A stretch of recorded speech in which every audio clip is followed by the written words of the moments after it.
to my channel, or welcome to my channel. My name is Janelle and I like making lifestyle vlogs. In this video, this is a new year reset video. Prep with me for 2023. I do want to say that you don't have to wait until a new year. You don't have to wait until like Monday to start all over. For me, I love starting fresh. Every time it's a new month, I love that fresh new start, but this is like a whole new year. 2023, I'm gonna share my 2022 goals with you, and it'll be like right here somewhere, but I'll also reflect on it. I'm gonna be looking this way because that's where my Notion is, my laptop. I'm looking at my Notion. I categorize my goals into social media, financial, and travel, personal. I didn't have that many goals and it's not really specific, but my 2023 goals, I have way more goals and I'm very specific. But let's go with 2022 goals. One of my goals for 2022, it was to gain close to 4,000 subscribers by the end of 2022. Right now it is almost the end of December. I have 4,100 something, 4.1k, and very grateful we did hit that. Thank you so much for those who are subscribed to my channel. It might not be a lot to you, 4,000 might not be a lot, but to me, like, that is a lot. I'm just very, very grateful for those who are continuing watching my videos and supporting me, so thank you. And then another goal in social media is to try to post at least 2 times a week on YouTube. So far, I've been posting at least once a week, sometimes twice a week. I would say I did do that because I've been posting once a week and sometimes twice a week. It really depends on my mood and if I want to vlog extra and stuff like that, but I feel like I hit that. Financial. See, I only have 2 on there and it's Etsy related. The first one is make $600 or more on Etsy. For those who are new, I like to sell like PE teaching shirts. If you don't know, I'm a PE teacher and I have an Etsy shop and I design PE teaching shirts. So yeah, if you are a PE teacher or if you know someone who's a PE teacher, definitely support. I always have my Etsy link down in the description box. So this is my Etsy shop. It's called Janelle Designs, and I do have some like inspirational, motivational sweaters, shirts, and PE teaching stuff. I'm gonna put it like a screenshot right here, somewhere in the video, of how much I made this year, 2022. What was my goal again? Oh, make $600 or more on Etsy. So this year, sales, I made $1,637.95. Etsy's fees are way high, so they took out $201. And then marketing. In the beginning of the year, I was marketing my stuff, but like I'm just like not going to spend any more money on that, so it was only $11. And then my net profit is what I'm taking home, is $1,425. That's what I made. So yeah, I'm pretty happy about that. It might not be a lot to you, but to me it means a lot, and it is a lot to me. And it's especially because it's like a side job. It's just like, you know, a fun side hustle. It means a lot for those who supported my business and my little small business. Thank you. I'm just like grateful, grateful, grateful. And then I also have a mock-up Etsy, so I'm gonna show you that. Okay, so for my mock-up Etsy, yeah, it's not a lot. Sales, I made $102.74. Fees, again, the fees are so high, $41.18 that they took out. And then again, in the beginning of this year, I did some marketing, but I stopped that, so I spent at least $5 on that. And then net profit, what I'm taking home, is $56.63. Again, that's not a lot, but I'm still grateful for that, because $56, that can be like, I don't know, some gas money, that could be some grocery money, right? Just something. So it's not a lot, but I'm still very, very grateful. So thank you for those who supported my mock-up Etsy. And then my travel and personal goal this year was to go somewhere new. Brandon and I went to Cancun, Mexico, which we've never been, and it was so beautiful. We went to Iceland, very grateful that we were able to go there. Iceland was so beautiful, and yeah, ever since 2019, our goal is to go somewhere new, whether it's a new city in our state, a new city anywhere, a different state, different country, whatever, going somewhere new. So that was my 2022 goals. I am going to share some of my 2023 goals. I did categorize it again as health, wellness, and personal, and then financial, and then social media. So I'm not going to show you the whole goals. I feel like I want to share that whole thing at the end of next year, but I will share some of my goals. Leave your goals in the comments below, you know, if we have the same goals, or if you just want to share some of your 2023 goals, leave them down in the comments. But for health, wellness, and personal, one of them is to read more than 10 books, and 10 books might not seem a lot to some people, especially if you are a reader. I solely want to start reading more books. Yeah, 10 is a good start. So that's one of my personal goals, is to read more than 10 books in 2023.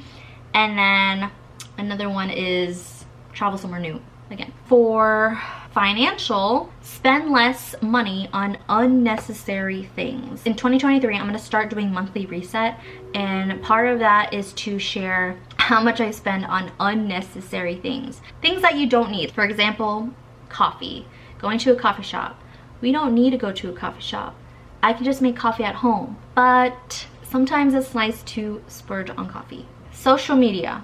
One of my goals is to get close to 5,000 subscribers on YouTube and post at least 5 times a week on TikTok. So those are some of my social media goals. These are some of my 2023 goals. Again, I didn't share my whole list of goals. I will do that next year.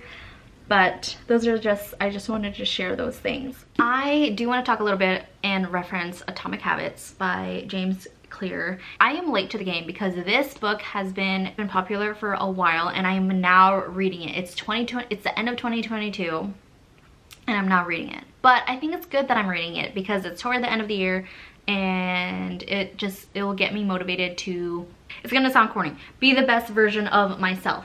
I kind of knew some of these things already, like the tips that he's talked about in the book, I already knew, but it's just a good reminder for myself. I think the first chapter did talk about like why tiny changes make big differences.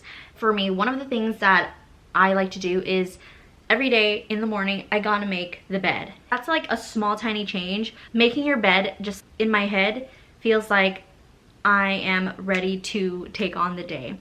When the bed is made, it's more likely for me to get things done and not get back in bed and be lazy and stuff. And it's okay, sometimes you gotta have those days. It lets me know in my brain like, hey, you gotta start your day, get your ish together. So that's a small little change, but it also makes a big difference. I like what he said in here. It's so easy to overestimate the importance of one defining moment and underestimate the value of making small improvements on a daily basis.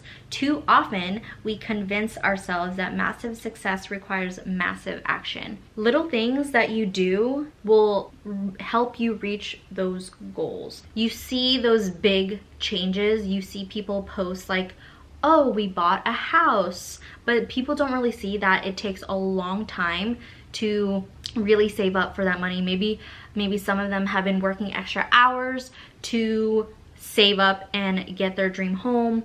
It's a big accomplishment, but people don't really see like getting to that goal. It can take a long time. People often see just the bigger picture. They don't really see the small steps like behind the scenes of how much that person have worked hard to get to where they need to be. And that's why like social media can be like toxic and negative, but it's also can be motivating and makes you want to work harder because you want what they have, and it makes you want to work extra hard. But this really depends on your type of mindset. If you haven't read the Atomic Habits yet, you should. I'm only in chapter 3. Now that I went over my 2022 goals, I think it's really important to, you know, reflect the year. I'm going to be asking these questions. I'll put the questions in the screen, and you can answer them if you want. How did you feel this past year? What were your highs and lows of this year? What did you learn this year? Maybe you could do a top three things that you've learned. It could be personal, it could be professional, anything. After you reflect, maybe think about 2023 goals. What are your 2023 goals? And you can definitely like categorize it like how I did. I like to categorize my goals and then add the goals under it. What do you want to accomplish next year? It doesn't even have to be a big thing. It could be something small, like for me, like read 10 books next year. One of the things that I got from Intelligent Change is this best year journal. And let me show you really quick because you're gonna love this. I'll put in my code right here, so if you want 10% off, you can use my code. Okay, here's the part 1 of the journal. It's the reflection and gratitude. I love how it has quick reviews and it gives you questions on answering, you know, top happiest moments of the past year, what small things I've enjoyed doing the most during my day-to-day life, what did I do for the very first time in my life last year. Just like quick questions about the past year, and then you can answer it. It gives you some prompt questions of reflecting. So I'm definitely going to do that today. Oh, I love that. See, you don't have to see the whole staircase. Just take the first step. So like what the Atomic Habit was saying, take that first step, and small progress is better than no progress, basically. And then more prompt questions. And then part 2 is knowledge gained. Top 5 life lessons. The most meaningful lesson of the year. So what are some meaningful lessons you've learned in the past year? Okay, more reflection. Part 3 is vision and clarity. Okay, it gives you a prompt question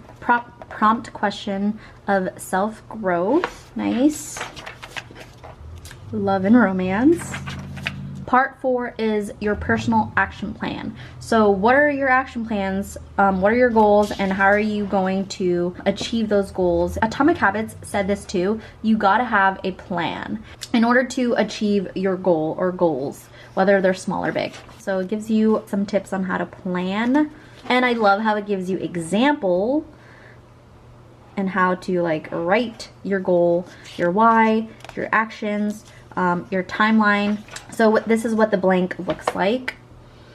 Which one is your focus area, your goal, your why, supporting action, task, resource, timeline, and then reward. How will you reward yourself once you accomplish your goal? I love this. Okay, the last thing I do want to talk about is how will you stay motivated throughout the year. It's okay to always fall off track as long as you don't give up. So one of the things that I like to do to keep me motivated and making sure that I can reach some of my goals, to create a wallpaper, and I use Canva. I create a wallpaper and I set it as my desktop on my laptop, something that's motivating, and I add in like motivating inspirational quotes, because for me it's just a great reminder. It's a great reminder to keep going, and it just, you know, it motivates me to do what I gotta do to get to where I need to be. Another thing that I like to do is keep my Notion tab open on my laptop. So I never close out my Notion because I'm this type of person that I need to see my goals. Like, I need to see them. Looking at these goals is just a reminder, and I know I won't be able to achieve all the goals. As long as I could do some of them in each category, it's still a win. As long as you can check off at least 3, even 1. If it's 1, maybe a big goal. If it's like 3, maybe 3 small goals, you know? But as long as you check off something in your goal, it will make you feel like you did something. Another helpful tip is have somebody that you can talk to about your goals. I'm grateful that I'm able to talk to my partner and, you know, my husband, and let him know my goals. We share our goals and we keep each other accountable, and we support each other to get our goals or make progress to get to where we need to be. And if one of your goals is to work out more, or try to stay consistent working out, maybe go with somebody to work out with, because if it wasn't for Brandon, I would probably be staying home all the time. But because that he likes to work out too, it pushes me to work out too. So if you have, you know, a friend, partner, or roommate, whatever, as long as you have somebody that keeps you accountable, maybe if you can afford a personal trainer, that can help you too, or something that can help you stay consistent on working out, try having someone who pushes you to work out too. Hopefully you learned something or two in this video. Hopefully this gets you motivated to write your goals down and gets you hyped up for the new year. Or you don't even have to start in the new year. You can start like any time of the day, as long as you try, as long as you start, as long as you do it. Leave some of your goals down in the comments and I always reply. So thank you guys for watching. Please don't forget to subscribe and like this video, and I will see you next time.